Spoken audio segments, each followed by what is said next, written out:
이거는 좀 여러 개의 그 테마가 겹쳐 있는 바람에 조금 생소한 내용도 많이 있을 겁니다. 자, 곧바로 한번 문제를 풀어볼게요. 1번 보겠습니다. 1번. 부동산 투자에 있어서 지렛대 효과에 대한 설명 중 틀린 것은, 자, 1번 보시면 지렛대 효과는 부동산 투자가 금융기관의 융자 등을 통하여 차입을 통하여 이루어질 때 발생하죠. 그러니까 은행에서 돈을 빌려서 투자했을 때 은행 이자는 상대적으로 싸다는 얘기죠. 그러다 보니까 내 돈 투자액 대비 수익률을 올릴 수가 있다 그런 얘기입니다. 자, 그 다음에 4번 볼게요. 부동산 소유권을 취득하는 지분 투자자가 지렛대 효과를 이용하게 되면 투자 위험을 낮출 수 있다가 아니라 높아질 수 있다 해줘야 됩니다. 자, 지렛대 효과를 이용하게 되면 내 돈 투자액 대비 수익률은 높일 수 있지만 타인 자본을 많이 빌리면 빌릴수록 그만큼 나중에 경기 변동이라든가 아니면요 금리 변동에 따른 위험이 있죠. 요것도 그만큼 커지는 겁니다. 자, 2번 볼게요. 2번 보시면 이렇게 보시면 어떤 지역이 있는데 B라는 고시원, C라는 고시원, D라는 고시원이 있다. 이런 것들이 장사가 잘 되는 것들은 가격 올리려고 낮추려고요. 올리려고 하고 안 되는 것들은요, 낮은 것들은요, 수익률이 낮은 거는 싸게라도 팔려고 할 겁니다. 그러다 보니까 이 지역에서 형성되어 있는 어떤 평균적인 수익률이 10%라 이렇게 쳐볼게요. 근데 이제 간혹 가다 보면 부동산이 싸게 나오는 것들이 간혹 있어 없어요? 있다는 얘기죠. 여기 이제 그런 형태인데, 이걸 잽싸게 1억에 구입한다면 매년 2천만 원 정도를 벌 수 있답니다. 그럼 이때 수익률은 몇 %라고요? 20%이다. 그러면 당연히 다른 데보다는 여기가 높은 수익을 얻을 수 있죠. 여기다 투자하려고 할 겁니다. 요걸 뭐라고 하냐면 기대 수익률 해줍니다. 얘는 뭐라고요? 요구 수익률 해주는데, 자, 당연히 이런 부동산은 사람들이 서로 막 구입하려고 안 하려고요? 하려고 하죠. 그러니까 가격은 막 올라갈 수밖에 없는 겁니다. 그럼 기대치는 떨어지겠죠. 그럼 어디까지 가격이 올라가냐면 얘는 시장 자체에서 결정되는 겁니다. 원칙적으로. 그러니까 얘보다 높은 한은 얘가 얘보다 높은 한은 계속 올리려고 하죠. 이 같아질 때까지는 계속 올리려고 할 겁니다. 그죠? 이렇게. 자, 한번 거꾸로 해볼게요. 자, 거꾸로 해서 1억 투자했는데 500만 원밖에 못 버는 투자안이 있다. 1억 투자했더니 얼마 번다고요? 500만 원밖에는 벌 수 없는 이러한 투자안이 있다. 그럼 이때 수익률은 몇 %라고요? 5%이죠. 그러면 이런 거는 사람들이 투자하려고 안 하려고요? 안 하려고 하죠. 그러니까 가격은 점점 낮아질 수밖에 없는 겁니다. 그러면 그 다음 사람은 싸게 구입하니까 수익률 올라갈 수 있죠. 이게 동일하다면 그러면 어디까지 가격이 떨어지냐면 얘보다 낮은 한은 계속 떨어지는 겁니다. 같아질 때까지 그 얘기하는 겁니다. 자, 그래서 2번 해볼게요. 2번 지금까지 한 얘기 그대로 써놓은 건데 2번에 4번 볼게요. 2번에 4번 어떤 부동산에 대한 투자자의 요구 수익률은 10%인데 기대 수익률은 5%라면 이런 경우입니다. 이런 경우 자 5%라면 기대 수익률이 요구 수익률보다는 낮으므로 투자자들은 이 부동산에 투자하려고 안 하려고요? 안 하려고 한다는 얘기입니다. 자, 그러다 보니까 5번 볼게요. 그러면 안 살려고 하니까 수요가 줄어들게 돼요. 부동산 가치는 점점 하락하게 되고 부동산에 대한 기대 수익률은요 점차 감소하는 게 아니라 어떻다고요? 증가하게 된다 해줘야 됩니다. 그 다음 사람들은 계속 증가할 수밖에 없는 겁니다. 이렇게. 그 다음에 오른쪽 3번 보겠습니다. 다음 같은 대안들의 설명으로 타당하지 않는 것은, 자, A 부동산은 기대 수익률 14%, 오염은 23%, B 부동산은요 기대 수익률 8%, 오염은 10%네요. 자, 1번 볼게요. 예상 수입만 본다면 A가 기대 수익률이 높죠. 그러니까 투자한 A가 투자한 B보다는 우수하지만 위험도로 본다면 아무래도 투자한 B가 투자한 A보다는 위험이 작으니까 안전하죠. 이렇게 하시고, 어쨌거나 위험이라는 게 뭐라고요? 위험이라는 것은 자기가 기대하고 있는 기대치에서 벗어날 가능성이 큰 걸 뭐라고요? 위험이 크다 해주는 거고, 벗어날 가능성이 그다지 크진 않다 하는 걸 뭐라고요? 위험이 작다. 그러면 위험이 작을 경우는 자기가 기대하고 있는 기대치 있죠? 이런 게 나중에 실현될 가능성이 매우 높아집니다. 왜냐하면 그 근처에서 움직일 가능성이 높아지니까. 그래서 정답은 4번이 틀렸는데, 투자한 A가 투자한 B에 비하여 기대 수익률이 실현될 가능성이 높다가 아니라 낮다 해줘야 됩니다. 왜냐하면 A가 위험이 더 크죠? A는 위험이 23%이고 B는 10%이죠? 그러니까 B가 위험이 작으니까 B 부동산이 오히려 기대 수익률이 실현될 가능성이 높아집니다. 이해가 되겠죠? 이렇게. 그러니까 A가 투자한 B에 비하여 기대 수익률이 실현될 가능성이 높다가 아니라 뭐라고요? 낮다. 왜냐하면 위험이 크니까 그런 겁니다. 위험이 크니까. 그 다음에 4번 볼게요. 4번. 자, 체계적 위험과 비체계적 위험에 대한 설명으로 가장 적절한 것은, 자, 체계적 위험은요, 모든 부동산에 공히 영향을 미치는 위험이죠. 이걸 뭐라고요? 체계적 위험. 비체계적 위험은요, 부동산마다 개별적으로 영향을 미치는 위험이죠. 요걸요, 비체계적 위험 해줍니다. 자, 4번에 1번 볼게요. 적절한 것은 요구 수익률의 위험 할증률에 반영되는 위험은, 요구 수익률 계산할 때 위험 할증률에 반영되는 위험은 이 지역에서 모든 부동산에 공히 영향을 미치는 위험이 있죠. 체계적 위험이 반영되는 겁니다. 그래서 위험은 체계적 위험이며 체계적 위험과 수익이 비례한다. 이렇게 해줘야 돼요.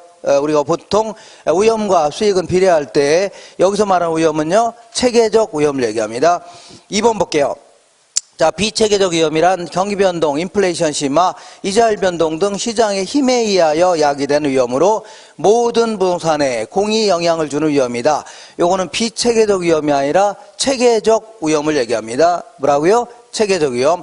자, 3번 볼게요. 부동산의 위치의 고정성, 용도의 다양성의 특성 때문에 포트폴리오 적용이 불가능하다가 아니라 가능하다 해줘야 돼요. 일부는 서울에 있는 거, 일부는 남양주에 있는 거, 일부는요 주거용, 이런 식으로 하게 되면 포트폴리오 구성이 가능합니다. 4번 볼게요. 체계적 위험이란 개별적인 부동산의 특성으로부터 야기되는 위험으로, 자, 투자 대상을 다양화하여 분산 투자를 함으로써 제거할 수 있는 위험이다. 요거는 체계적 위험이 아니라 비체계적 위험에 대한 설명입니다. 비체계적 위험에 대한 설명이다. 5번 볼게요. 자산 간에 음해 상관관계가 있다. 그래서 자꾸 반대로 움직이려고 한다는 얘기죠. 이렇게 음해 상관관계일수록 수익률의 변동 방향이 동일, 유사하다. 요거는 음해 상관관계가 아니라 양의 상관관계가 있을 때 양 플러스 음해지면 안 되고 뭐라고요? 양 플러스 이때가 이제 같이 움직인다는 얘기입니다. 동일, 유사하다는 의미다. 이렇게 해줘야 돼요. 자, 그 다음 페이지 보겠습니다. 자, 5번 같은 경우에는 아주 단골로 나오는 계산 문제인데, 이렇게. 자, 거기 보니까 ABC 3개의 부동산 자산으로 이루어진 포트폴리오가 있는데 이 포트폴리오의 자산 비중 및 경제 상황별 예상 수익률 분포가 다음 표와 같다. 자, 전체 포트폴리오에 대한 기대 수익률은 다만 호황과 불황의 확률은 각각 몇 프로라고요? 50%랍니다. 그러면 이때는 하나하나에 대한 기대 수익률을 먼저 계산해야 됩니다. 하나하나에 대한, 그러니까 A 부동산, B 부동산, C 부동산에 대한 기대 수익률을 먼저 계산해야 되는데, 자, A를 볼게요. A는 호황일 때는 6%를 볼 수가 있답니다. 6%. 불황일 때는요, 4%를 볼 수 있답니다. 여기다가 확률을 곱해주면 됩니다. 확률. 호황과 불황이 될 확률은 각각 50%를 하겠죠? 그러니까 여기다가 0.5를 곱해주고, 여기도 얼마라고요? 0.5 이렇게 곱해주면 됩니다. 이런 식으로. 자, 이런 식으로 해서, 자, 더해주면 됩니다. 이렇게 다 할 수 있겠죠? B부동산 같은 건 어떻게 하면 돼요? 8% 곱하기 0.5 플러스 4% 곱하기 0.5 해주면 되겠죠? 쓸까요, 그래도? 자, B부동산은요, 8%, 4%입니다. 자, C부동산은요, 10%, 2%입니다. 10%, 2%. 자, 여기다가 이제 확률을 곱해주면 되는데, 확률은 똑같죠? 0.5, 여기도 얼마라고요? 0.5, 여기도 얼마라고요? 0.5, 0.5. 이렇게 해서 전부 다 더해주면 됩니다. 이렇게 해서 더해주면 하나하나에 대한 부동산의 기대 수익률 나오는데 얘는 5%가 나옵니다. 얘는 얼마라고요? 6%, 6% 이렇게 나옵니다. 자, 그러면 이제 포트폴리오 구성했을 때의 기대 수익률, 요거는 이렇게 해서 나오면 됩니다. 자, 각 부동산의 기대 수익률 5%, 6%, 6%, 여기다가 투자 비중을 곱하면 됩니다. 맨 왼쪽 칸을 보니까 투자 비중, 포트폴리오 비중이 20, 30, 50이네요. 그러면 여기다가 0.1을 곱하면 되고, 여기다는요 0.3을 곱하면 되고, 여기다는요 0.5를 곱하면 됩니다. 이렇게 해서 전부 다 더해주면 됩니다. 이렇게. 자, 이렇게 해서 더해주면 아마 5.8% 나올 겁니다. 얼마라고요? 5.8% 이렇게 해서. 자, 문제 나오게 되면 이렇게 물어보니까 이렇게 한번 몇 번 연습하시면 돼요. 몇 번. 자, 그 다음에 6번 보겠습니다. 다음에 화폐의 시간가치. 자, 요거 적으셨나요? 화폐의 시간가치. 네, 다 하셨어요? 자, 이제 지워도 되나요? 이렇게. 자, 지우겠습니다. 어디요? 요거요? 0.2 플러스 6% 0.2 20%요. 네.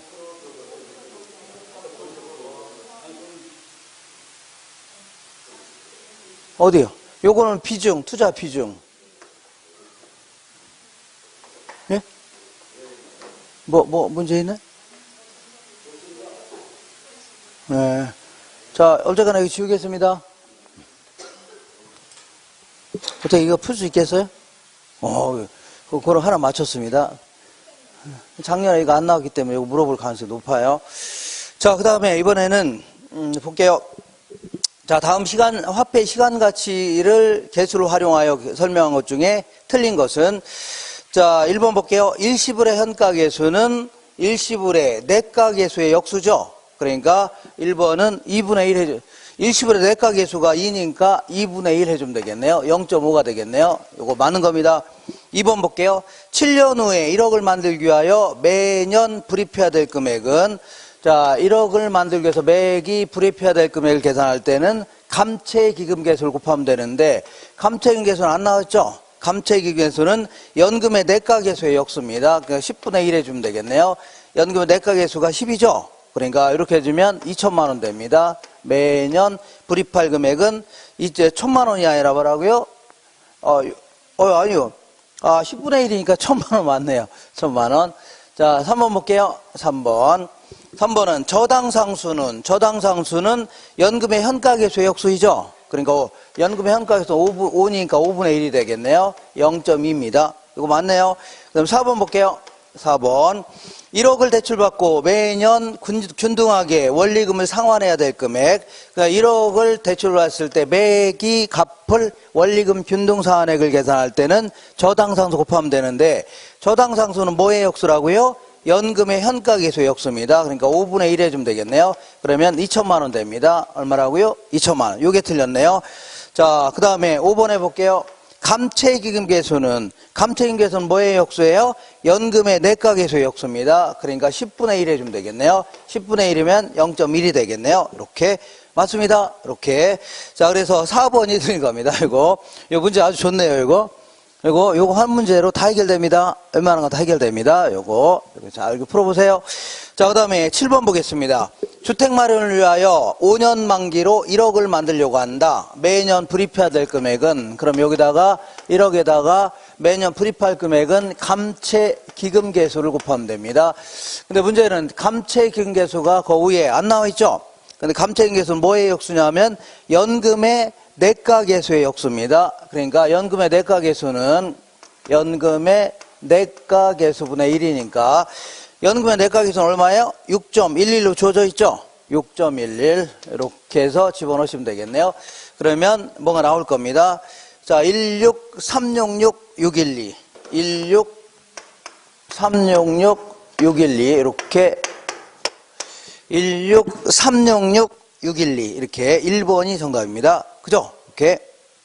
자, 이렇게 정리하시고, 그 다음에,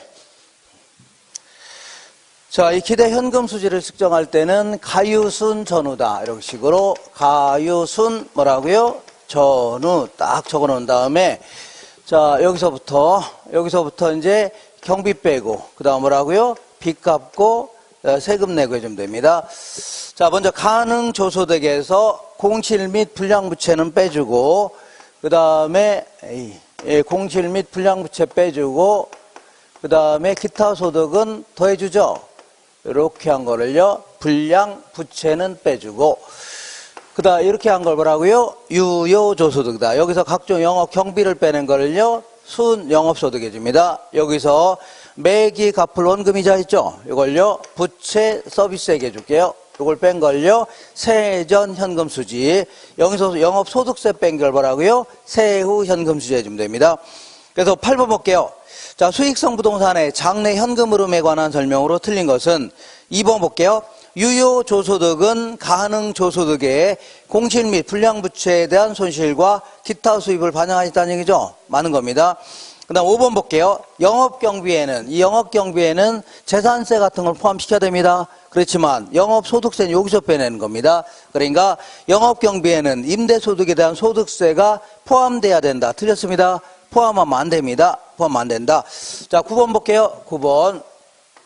자, 9번 보시면 이렇게 자 볼게요. 다음 자료를 이용하여 당해년도에 세후 현금 수지를 계산하면 가능조소득은 10억이랍니다. 얘는 10억이래요. 이렇게. 그 다음에 공실 및 불량부채는 1억이고 요거는 1억이네요. 이거 빼야 되고. 그 다음에 유효조소득은 9억 5천이네요. 9억 5천만 원이다. 자, 그러면 여기서는 아예 유효조소득이 주어졌죠. 그러니까 여기서 뭘 더해도 상관없는 겁니다. 이거는 다 필요 없는 겁니다. 왜냐하면 여기 이미 주어져 있으니까. 자, 그 다음에 여기서 이제 영업 경비를 빼야 되겠네요. 영업 경비는 얼마? 2억 5천이네요. 2억 얼마라고요? 5천만 원이다. 그러면 7억이 되겠네요. 자, 여기서 부채 서비스액이 1억이 있네요. 1억. 요 그러면 6억이 되겠네요. 여기서요. 네, 영업소득세가 1억이죠. 그러니까 5억. 정답은 얼마라고요? 5억이 정답입니다. 5억. 여기서 약간 함정이 있었는데 요거 계산하면 뭐 9억밖에 안 되는데 왜 5천만 원이냐? 요거는 이제 여기서 기타 소득이 5천만 원 있어서 그런 거니까 이거 무시해도 됩니다. 요게 주어졌기 때문에 이미. 그죠? 이미 요 계산된 게 주어졌기 때문에 무시해도 상관없어요.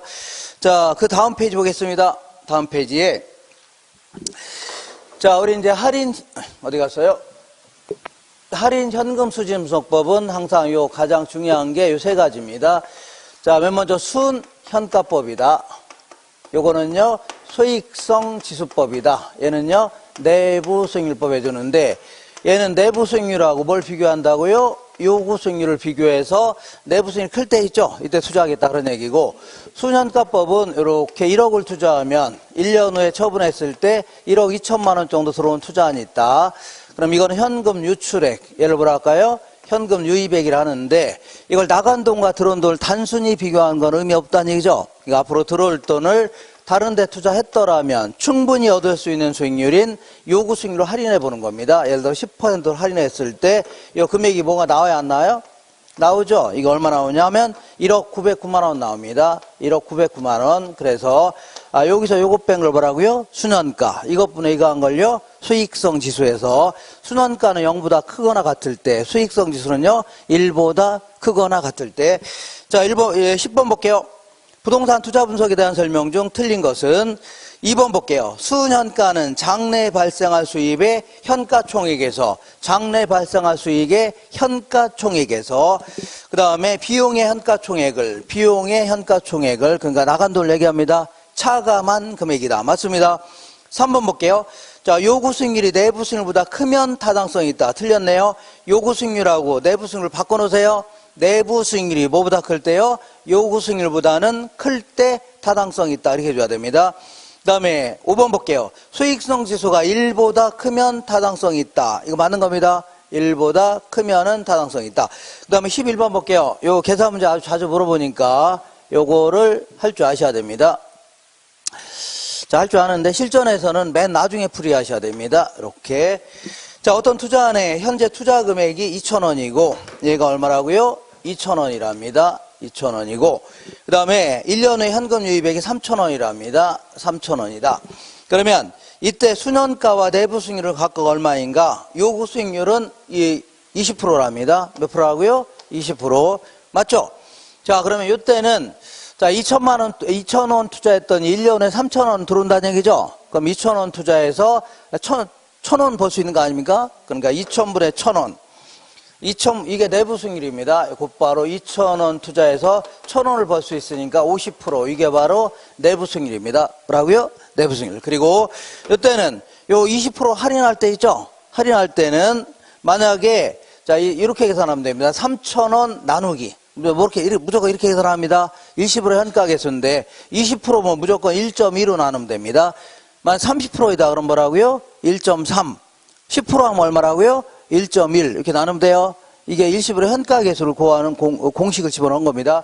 그러면 얘가 얼마 나오냐면 얘가 얼마 나오면 2,500원 나옵니다. 2,500원. 그럼 여기서 요거 뺀 게 순현가죠?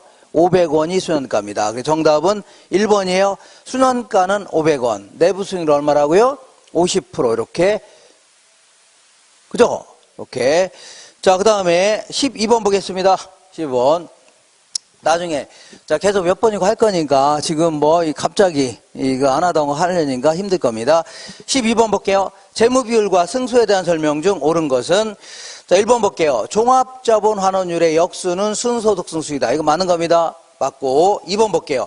부채 감당률은 1보다 커야 됩니다. 그렇기 때문에 1보다 작으면 차입자의 원리금 지불 능력이 충분한 게 아니라 부족하다고 판단되는 겁니다. 부족하다. 자, 3번 볼게요. 총자산 회전율은 투자된 총자산에 대한 순영업소득의 비율이 아니라 조소득의 비율입니다. 뭐라고요? 조소득의 비율이다. 그 다음에 대부비율이 높을수록 투자의 레버리지 효과는 작아지는 게 아니라 커진다 해줘야 됩니다. 뭐라고요? 커진다. 자, 5번 볼게요. 채무 불이행률은 순영업소득이 아니라 유효조소득이 영업경비하고 부채 서비스액을 감당할 수 있는 능력, 요걸 파악하는 겁니다. 자, 13번 볼게요. 부동산 관리 방식별 장단점에 대한 설명 중 틀린 것은 정답은 4번인데 혼합 관리 방식은 필요한 부분만 선별하여 위탁하기 때문에 관리의 책임 소재가 분명한 게 아니라 불분명해지는 단점이 있다 이렇게 해줘야 되겠네요. 불분명해지는 뭐라고요? 단점이 있다. 그 다음에 14번에 관리는 영역에 따라서 자, 시설 관리는 현 시설을 운용하고 유지하는 정도의 소극적 관리 있죠. 주로 기술적 관리, 주로 이런 걸 하는 걸요. 자, 시설 관리를 한다면 자산 관리 같은 경우는요. 자, 가치 증진 방까지 모색하겠다는 얘기죠. 어떤 거는 팔아치우고 어떤 건 새로운 걸 구입하고 이런 걸 답을 하고요. 자, 이 자산 관리해 줍니다. 14번 볼게요. 부동산 관리는 자산 관리 및 건물 및 임대차 관리, 시설 관리로 나눌 수 있는데 다음에 부동산 관리 업무 중에 시설 관리에 속하지 않는 것은 자, 1번, 3번, 4번, 5번 전부 다 기술적 관리에 속하는 시설 관리 맞습니다. 그렇지만 2번에 부동산의 매입, 매각 관리 이런 것들은 자산 관리 영역입니다. 뭐라고요? 자산 관리 영역. 그리고 한 장 넘겨보시면 문제가 또 있다는 걸 알 수 있을 겁니다. 어떤 분은 문제 없는 줄 알고 못 풀었네요 하는데 자, 15번 볼게요. 다음은 부동산 임대차 관리에 대한 설명이다. 옳지 않은 것은 자, 정답은 4번이 틀렸는데 순수한 임대료를 임대인에게 지불하고 그 외의 영업경비는 임대인과 임차인 간의 협상에 따라 지불하는 방식 있죠. 이런 것들은 상업용 부동산에 많이 적용하는 게 아니라 공업용 부동산에 많이 적용됩니다. 어떤 부동산이라고요? 공업용 부동산에 많이 적용된다. 이렇게 됩니다. 자, 이렇게 해서 약간 막 섞여 있어서 전 시간 안 했던 걸 막 공부하니까 조금 점수는 안 나올 겁니다. 그래도 이렇게 막 죽고 막 섞여 있는 거 있죠? 요거 풀이하는 것도 그 상당히 도움이 크게 됩니다. 이렇게 해서 막 집에 한번 찾아보세요. 안 되는 거 있으면. 자, 오늘은 어디를 볼 거냐. 이런 식으로 할 거니까 이렇게 계속 한번 풀어보세요. 자, 어디를 볼 거냐. 오늘은 그 수요 공급 이론이라는 걸 공부할 겁니다. 자, 16페이지 볼게요. 16페이지.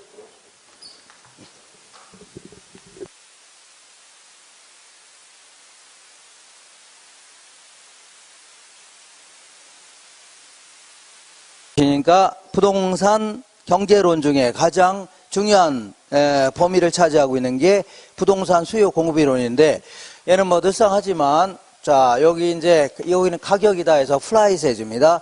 얘는요, 퀀터티 해갖고 수량입니다. 요건 뭐 소비량이 될 수도 있고 판매량이 될 수도 있는데 어쨌거나 우리 같은 사람들은 가격이 비싸면 좀 더 사려고 하죠. 어떤 재화를 싸면요, 더 많이 살 수 있겠네요. 그러다 보니까 어떤 형태라고요? 이러한 형태의 소비 행태를 보입니다. 이걸요, 디맨드 해갖고 수요다. 그건 수요 곡선 해줍니다.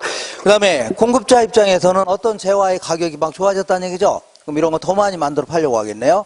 그죠? 그러다 보니까 어떤 형태라고요? 이러한 형태의 판매 행태를 보이는데 이걸요, 서플라이 해갖고 공급이라는 겁니다. 그럼 시장에서는 수요와 공급이 만나는 점이 있죠? 요 점을 이퀄리티 해갖고 균형점 해줍니다. 그러니까 균형점 하의 가격을요, 균형 가격, 균형점 하의 수량을요, 균형량, 균형 거래량, 균형 수급량 이렇게 표현하는데 이러한 어떤 그 틀을 가지고 다양한 경제 현상을 분석해 보겠다 그런 의미입니다. 그래서 이 공부할 내용은 딱 정해져 있습니다. 항상 제가 잡다한 얘기를 한다 하더라도 이거 어디에 초점을 맞춰야 됩니다. 초점은 아주 논리 자체는 어렵지 않은 거니까 맨 먼저 수요가 뭐고 수요 곡선 자체를 오른쪽 아니면요 왼쪽으로 보내는 요인들이 있다는 얘기죠. 이걸 좀 알면 되는 겁니다. 자, 두 번째는 공급은 또 뭐고 이 곡선 자체를 오른쪽 아니면 왼쪽으로 움직이는 요인들이 있다는 얘기죠. 이걸 알아보는 겁니다. 자, 세 번째는요, 이 부수적으로 아까 얘기한 대로 수요가 변하거나 공급이 변하면 균형점도 변해나갑니다. 세 번째는요, 균형점의 이동, 이걸 공부할 겁니다. 마지막으로 네 번째는 이제 탄력성이라는 걸 공부할 건데, 탄력성이라는 것은 이제 이 가격이 변할 때 어떤 재화는 자, 수요량이라든가 공급량이 민감하게 반응하지만 어떤 거는요, 둔하게 반응한다는 얘기죠. 이걸 쭉 알아보는 게 마지막 테마입니다. 그래서 이걸 딱 틀을 갖춰서 공부하시는 겁니다. 그래서 이게 자, 이 설명할 때는 장황하게 많은 양을 공부하는 것 같지만 공부가 상당히 돼 있는 분들은 A4 용지 한 장 정도로 다 정리를 할 수 있다면 다 된 겁니다. 이렇게. 자, 그럼 잠깐 이쪽으로 오겠습니다. 맨 먼저 17페이지 맨 위에 보니까 부동산의 수요 있어 없어요? 있죠. 그래서 우리 교재에는 110페이지에 있으니까 거기 참고를 한번 보시고 이 노트 위주로 잘 정리하세요. 그래서 맨 먼저 이쪽으로 오겠습니다. 자, 맨 먼저 수요에 대해서 알아볼 겁니다. 수요는요, 사는 쪽에서 분석하는 겁니다. 어떤 쪽이라고요? 사는 쪽. 그럼 제가 굳이 사는 쪽을 자꾸 강조하는 이유는 파는 쪽은 신경 쓰지 말라는 얘기입니다. 어떤 쪽이라고요? 파는 쪽에서 뭐 광고가 어떻게 하든 신경 쓰지 마세요. 예, 비용이 얼마 들어간 건 그거는 우리가 알 바 아닙니다. 그죠? 우리는 우리 입장에서만 따져보는 겁니다. 누구 입장이라고요? 우리 입장에서만. 자, 수요의 정의 정도는 알고 출발해보자. 수요라는 것은 내가 맥주를 한 달에 오비 맥주를 한 50병 정도를 사 먹겠다 하는 걸 뭐라고요? 수요라는 겁니다. 오비 맥주를 몇 병 사 먹겠다고요? 50병 정도를 사 먹겠다. 굳이 써본다면 자, 일정 기간 동안에 어떤 재화가 있는데 오비 맥주가 있는데 한 1,500원 정도 한다길래 자, 한 50병 정도를 구매하고자 하는 뭐 수량이다. 자, 교육이라든가 의료 서비스 같은 경우는 뭐 욕구 이런 표현이 더 낫겠네요. 그러면 자, 내가 맥주를 50병을 사 먹겠다. 요거는 정확한 표현이에요. 정확성이 떨어져요? 정확성이 떨어지죠. 왜냐하면 하루에 50병인지 한 달인지 알 수 없는 거죠. 그러니까 말을 하려면 똑바로 해야 될 거 아닙니까? 한 달에 50병 사 먹겠다. 1년에 몇 병 사 먹겠다. 이렇게 해야 되죠. 하루에 몇 병 사 먹겠다. 이런 식으로 기간을 명시할 필요가 있는 겁니다. 이걸 뭐라고요? 유량 변수라는 겁니다. 일정 기간. 영어로는요, 플로우 해줍니다.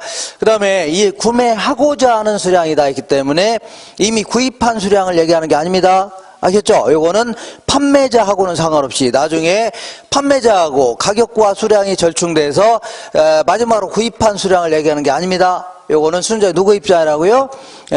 소비자 입장에서 그 사람의 소득 수준이라든가 아니면요 무슨 뭐 선호도 이런 걸 감안해서 이 정도 가격으로 하면 이만큼 사겠다는 얘기입니다. 이 정도 가격 이만큼 사겠다 하면서 의도된 수량을 얘기하는 거지 나중에 최종적으로 판매자하고 가격과 수량이 절충돼서 최종 구입한 수량이 아닙니다. 이렇게 하시고 자, 그 다음에 이거는 반드시 구매력을 갖춘 수요만이 실질적으로 소비량이 결정되는 겁니다.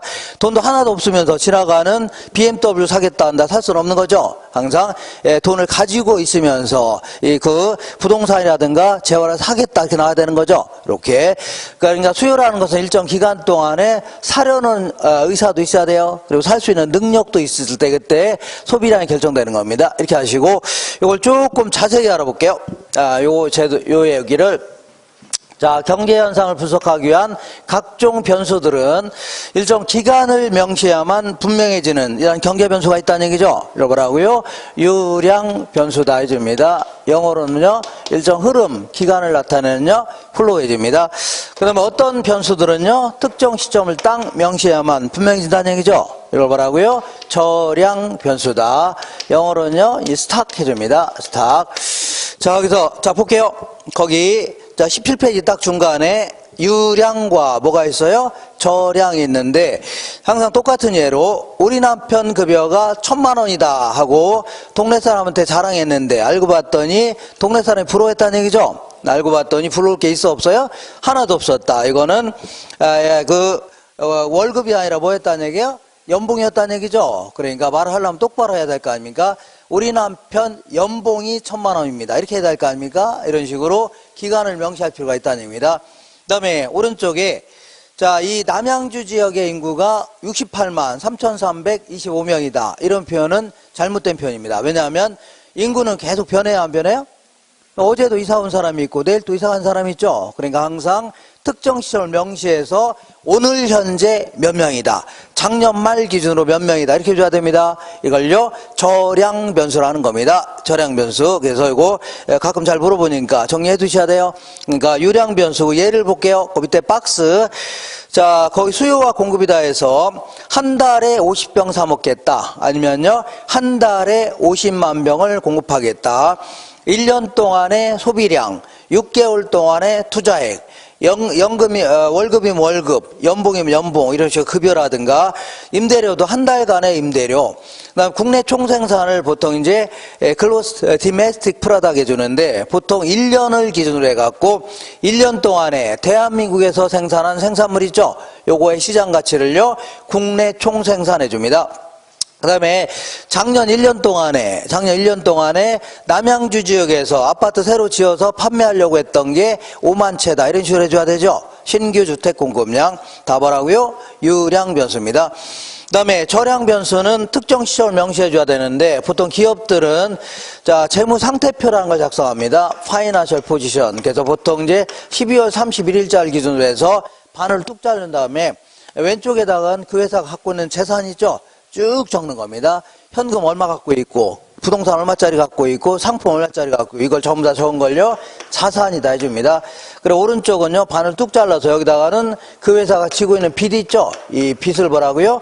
부채라는 겁니다. 그러니까 재산 총액에서 빚을 뺀 거 있죠. 이걸 뭐라고요? 자본이다 혹은 순자산 해주는데 이런 것들은 항상 재산 상태는 계속 변해야 안 변해요? 변하죠.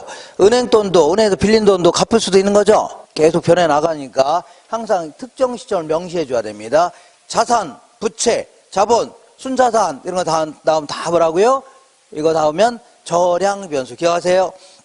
그 다음에 통화량도 마찬가지로 오늘 현재 유통되고 있는 화폐량 이런 식으로 해줘야 됩니다. 그 다음에 대한민국의 국가 부가 우리나라 전체의 재산가치의 총합이 작년 말 기준으로 5천조다 이렇게 해줘야 됩니다. 작년 말 기준으로 얼마라고요? 5천조다. 그 다음에 이 우리가 지금 공부하고 있는 부동산 있죠? 이 부동산의 가격도 계속 변하니까 작년 말 저번 달 말 기준으로 얼마다 이렇게 해줘야 됩니다. 그 다음에 자 외환 보유액도 오늘 현재 달러 보유고가 2천억 달러다 이런 식으로 그 다음 오늘 현재 인구가 몇 명이다. 그 다음에 항상 재고량 하면 특정 시점의 존재량을 얘기합니다. 언제 뭘 얘기한다고요? 특정 시점의 존재량을 얘기하는 겁니다. 이렇게. 자, 그 다음에 이 수요는 잘 정리하시고 수요는 유효 수요라는 게 있고 뭐가 있어요? 잠재 수요라는 게 있는데 자, 유효 수요는요. 구매력을 갖춘 수요를 뭐라고요? 유효 수요 혹은 실질적 수요 해주는 거고 자 잠재 수요는요 돈도 없으면서 지나가는 BMW 사겠다는 얘기죠. 이걸 뭐라고요? 잠재. 이게 왜 잠재라는 표현을 쓰냐면 이 BMW 사고는 싶어 안 사고 싶어요? 사고는 싶은데 돈이 없다는 얘기죠. 그러니까 돈이 생기면 살 수도 있다는 얘기입니다. 그러니까 돈이 생기면 사는 게 잠재돼 있다 해서 뭐라고요? 잠재 수요다. 그러니까 이 사람이 뭐 소득이 증가하거나 대출 같은 거 잔뜩 끼고서 살 수도 있겠죠. 언제든지 뭘로 바뀔 수 있다고요? 유효 수요자로 바뀔 수 있는 겁니다. 그 다음에 수요는 이제 본원적 수요라는 게 있고 뭐가 있냐면 파생적 수요 이런 게 있는데 자 본원적 수요라는 것은 우리 같은 사람 입장에서 소비자 입장에서 기업이 생산한 생산물 있죠. 요거에 대한 수요를요 본원적 수요 이렇게 표현합니다. 거기에 비해서 자, 이 파생적 수요는요, 주로 이제 공급자 측면에서, 그러니까 기업 입장에서 생산 요소에 대한 수요, 이걸 뭐라고요? 파생적 수요라는 겁니다. 예를 들어서 어떤 지역에 아파트에 대한 수요가 증가했다. 기업이 생산한 아파트에 대한 수요가 증가하게 되면 누가 신났어요? 건설업자가 신났죠? 건설업자가 토지라든가 아니면요, 건축 자재라든가 아니면요, 노동력에 대한 수요가 점점 증가하겠죠? 이걸요, 얘 때문에 얘가 파생됐다 해서 뭐라고요? 파생적 수요라는 겁니다. 그래서 파생적 수요는 나중에 이제 지대로 날 때 간단히 그 부분 약간 할 겁니다. 그리고 우리 수요는 반드시 뭐라고요? 구매력을 갖췄을 때 실질적으로 소비량이 결정되는 거지, 돈도 없으면서 무조건 사겠다 하면 안 되는 거죠. 그거는 실질적인 소비량이 결정이 안 되는 겁니다. 이렇게 해서 자, 그러면 이번에는 우리 이 문제집 가져오셨나요? 문제집. 자, 문제집에 어디를 볼 거냐면 36페이지 보겠습니다. 꼭 들고 다니세요. 여기 웬만한 거 다 풀 겁니다. 30몇라고요? 6페이지. 36페이지 찾으셨죠?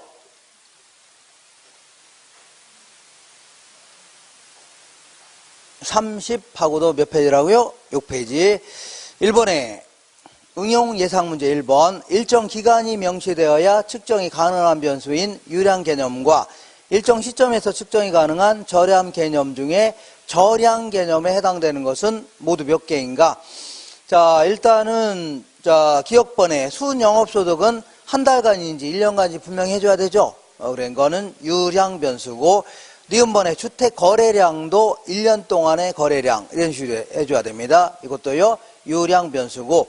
자, 디귿번에 항상 재고량 하면 항상 특정 시점의 존재량을 얘기합니다. 그러니까 요거는요, 저량 변수입니다. 그 다음에 리을번에 국내 총생산은 보통 1년간을 기준으로 합니다. 그렇기 때문에 얘는요, 유량 변수입니다. 유량 변수. 그 다음에 인구수도 아까 오늘 현재 인구 다 해줘야 되죠. 이건요, 저량 변수입니다. 무슨 변수라고요? 저량 변수. 그 다음에 임대료는 한 달간의 임대료, 이런 식으로 해줘야 되죠. 이건요, 유량 변수입니다. 그리고 조심할 게, 자, 남양주 지역의 인구가 20% 증가했답니다. 인구가 몇 프로 증가했다고요?